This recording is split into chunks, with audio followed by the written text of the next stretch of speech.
সেই প্রধান কর্মসূচি খাল খনন কর্মসূচির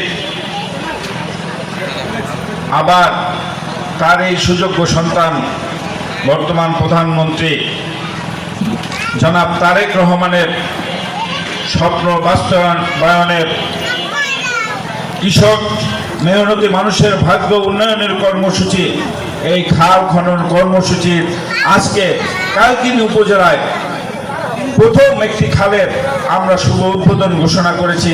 এই জন্য আজকের দিনটি আমাদের জন্য স্মরণের এবং আনন্দীয়। জনাব তারেক রহমানের নির্বাচনের পূর্বে ৩১ দফার প্রতিটি গুরুত্বপূর্ণ কর্মসূচির প্রতিফলন আমরা দেখতে পাচ্ছি।